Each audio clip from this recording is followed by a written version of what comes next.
అంబేద్కర్ కోనసీమ జిల్లా కొత్తపేట నియోజకవర్గంలో వాడపల్లి వెంకటేశ్వర స్వామి దర్శనం కోసం వచ్చే భక్తులకు పార్కింగ్ సమస్యలు తలెత్తుతున్నాయి. దేవస్థాన పార్కింగ్ ఆవరణలో వాహనదారులపై పరుష పదజాలంతో దౌర్జన్యానికి పాల్పడుతున్న పార్కింగ్ పాటదారుల ఆగడాలకు అడ్డు అదుపు లేకుండా పోయింది. నిర్దేశిత రుసుము కాకుండా అధిక పార్కింగ్ రుసుమును వసూలు చేస్తూ ఇదేమిటని అడిగిన వాహనదారులపై దాడులకు పాల్పడుతూ భక్తులను తీవ్ర ఇబ్బందులకు గురి చేస్తున్నారు. ఇంత జరుగుతున్న దేవాదాయ శాఖ అధికారులు పాటదారులపై చర్యలు తీసుకోకుండా మాకు సంబంధం లేదన్నట్లు వ్యవహరిస్తుండటంపై పలు విమర్శలకు దారితీస్తుంది.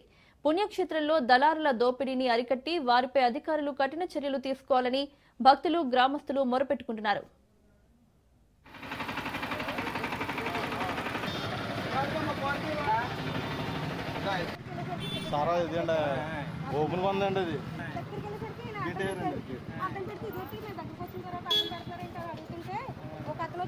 ఫ్యామిలీతో ఉండగా మేము బండి చూడండి,